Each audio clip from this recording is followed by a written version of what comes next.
მოგესალმებით ყველას. გადაცემა მარიოტა და მისი დღევანდელი წამყვანი ანუკე კაპანაძე. საღამო მშვიდობისა. რამდენიმე დღის წინათ ვიზეიმით ბარბარობა. გილოცავთ ამ დღესასწაულს. წმინდა ბარბარა ყოფილიყოს თქვენი ოჯახებისა და თქვენი შვილების მფარველი. სწორედ რელიგიურ თემაზე მოგვიმზადა გიორგი კილასონიამ რეპორტაჟი. იგი ქოზიფას მამათა მონასტერს ესტუმრა, რომელიც სულ ახლახან ამოქმედდა. უსვინოთ გიორგის. ჩვენ ახლა ყველა ვსწავლობთ საქართველოს ისტორიას. ალბათ კარგი იქნებოდა ჩვენი რაიონის ისტორიასაც თუ შევისწავლიდით. ჩვენ ვესტუმრეთ სოფელ ტყემლუონას. იგი მდებარეობს თრიალეთის ქედის ჩრდილოეთ კალთაზე, მდინარე ძამის მარცხენა შენაკადის ტყემლუანის წყლის პირას. ზღვის დონიდან მისი სიმაღლე 1030 მეტრია. რაიონული ცენტრიდან დაშორებულია 32 კილომეტრით.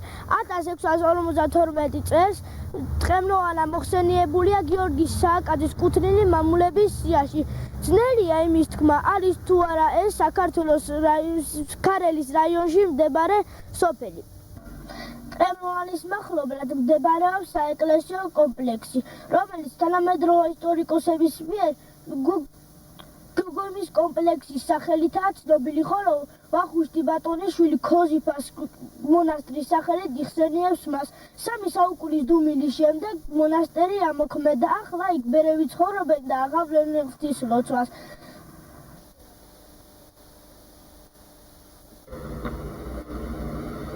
ეს ტერიტორია მთლიანად მიწით იყო დაფარული. ბერებმა იგი გაასუფთავეს და ნაწილობრივ აღადგინეს კიდეც.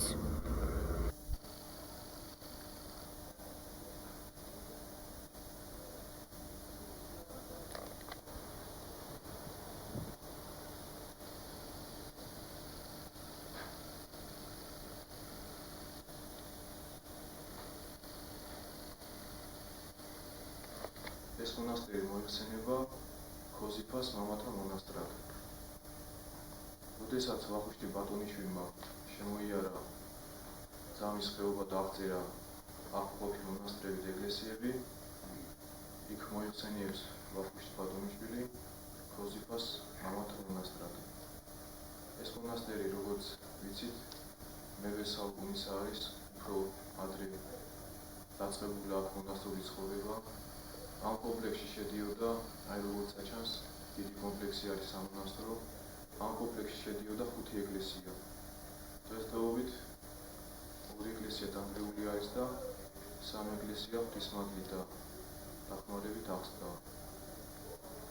რაც შეეხება ჩვენ ამოსვლას, ჩვენ შარშან ზამთარში შემოვიარეთ ეს მიდამოები და შემთხვევით რუკის მიხედვით აღმოაჩინეთ ეს მონასტერი. მეუფიეობის ლოცვა-კურთხევით. შემდეგ განხორციელდა მისი ლოცვა-კურთხევა და უკვე 6 თვე გახდება, რაც ამოვედით ამ მონასტერში და დავიწყეთ აქ მოღვაწეობა. მონასტერში სულ ვართ 5 ადამიანი, 4 მორჩილი და 4 მღვდელი.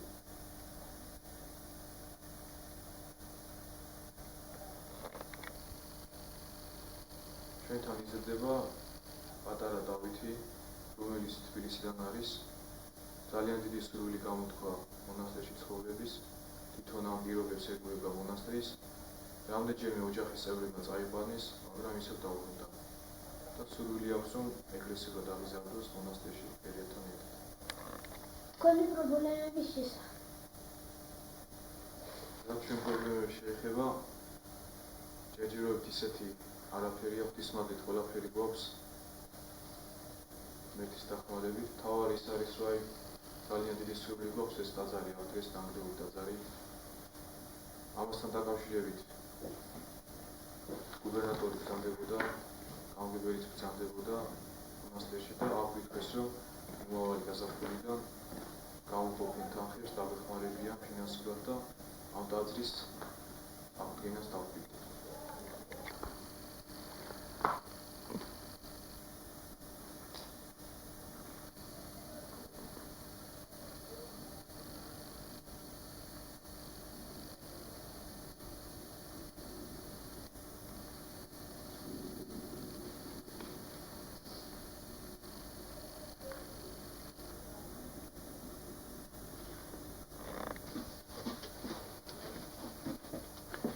ეს არის მამათა საძვალე. ყველა მონასტერს ჰქონდა საძვალე. როდესაც ბერი გარდაიცვლებოდა, მის გვამს დაგზალავდნენ. შემდეგ რამოდენიმე წლის მერე ამოიღებდნენ ამ ნაწილებს და საძვალეში ჩამოაბრძანებდნენ.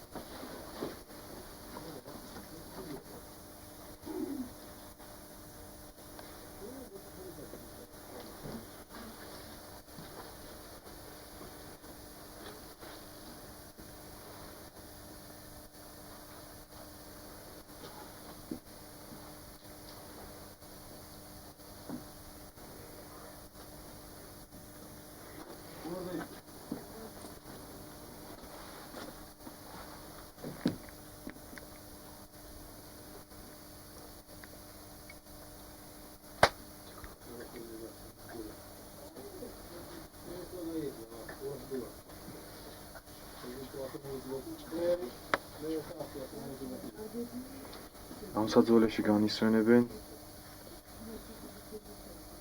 ძვლები მამათა, რომელიც ამ მონასტერში მოღვაწეობდნენ.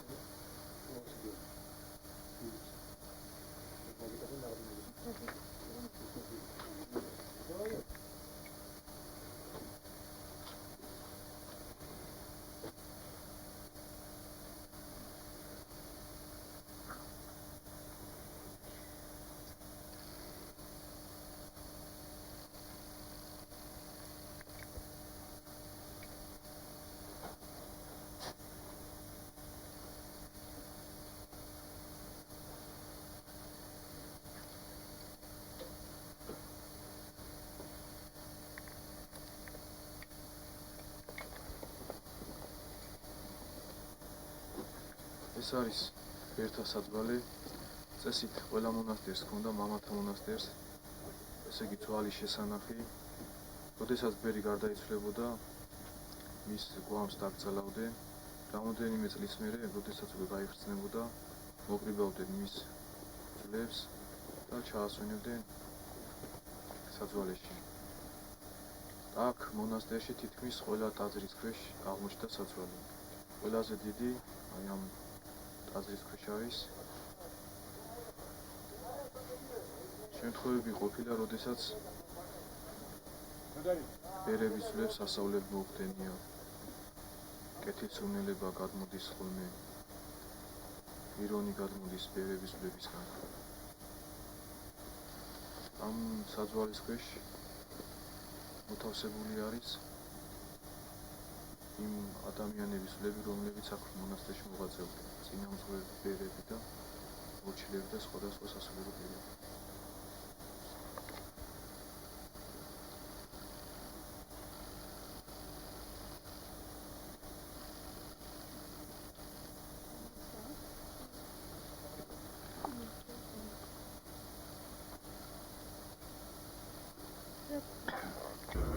მემშვიდობებით გოზიფას მამათა მონასტერს და კვლავ შეგახსენებთ, თუ ეკლესია დედა არაა ჩვენი, მაშინ არც ღმერთია მამა ჩვენი. გიორგი კილასონია და გადაცემა მარიოტა.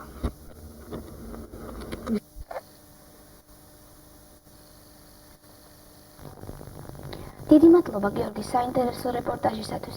მე კი შეგახსენებთ, რომ 300 წლის დუმილის შემდეგ ამ მონასტერში კვლავ ჩატარდა ნათლობა. პატარა ირაკლი გონგლიაშვილი ეზიარა ქრისტიანობას. მისი ნათლია კი გახდა ჩვენთვის ყველაზე საყვარელი მასწავლებელი ანა კობახიძე. კვლავ ბევრი ბავშვი მონათლული იყოს ამ მონასტერში.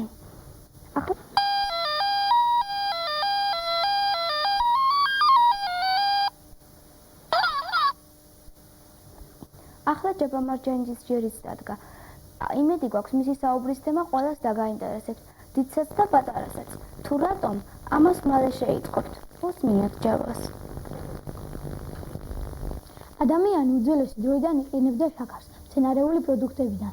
შემდეგ ყავისფერ შაქარს გაუწმენდავს დიდ ნატეხებად დამტვრეულს, რომელიც შეიცავდა ვიტამინებს, საკვებ ქსოვილებს. მე-19 საუკუნის ბოლოს ადამიანმა თავის დასაუბედუროდ გამოიგონა რაფინირებული შაქარი, რომელიც გაწმენდის შემდეგ სითბოს მეც არაფერს შეიცავს. რით გვემუქრება შაქარი?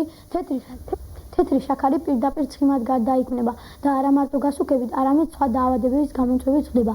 კბილის ტკივილი სწორედ იმათ ხდებათ, ვინც უფრო მეტად ტკბილს ჭამს.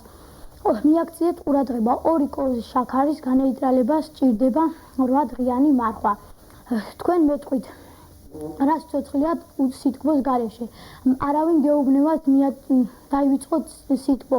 თქვენ შეგიძლიათ ჭამოთ თაფლი, ხილი, ასევე შეგიძლიათ მიირთვათ შირი, ქიშმიში, ხილის წვენი. იცოცხლეთ დიდხანს და ჯანმრთელად. ჯაბა მარჯანიძე და გადაცემა მარიუტა.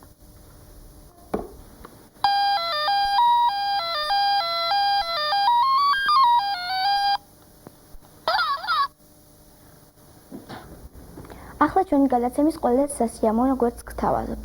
დღეს მარიოტას 2 იუბილარი ყავს. პატარა რუსიკო გოგოჩაშვილს 5 წელი შეუსრულდა და თუნა კაპანაძე კი 10 წელს ხდება. ჩვენ ვილოცავთ მას. თამუნა ცხოვრებაშვილი კი მათთვის შეასრულებს სიმღერას. უსმინოთ თამუნას, მე კი გემშვიდობებით. მომავალ შეხვედრამდე და გილოცავთ მშრობა ახალ წელს. გილოცავთ დაბადების დღეს. მარიოტასაგან საჩუქრები იუბილარებს. ადროთ.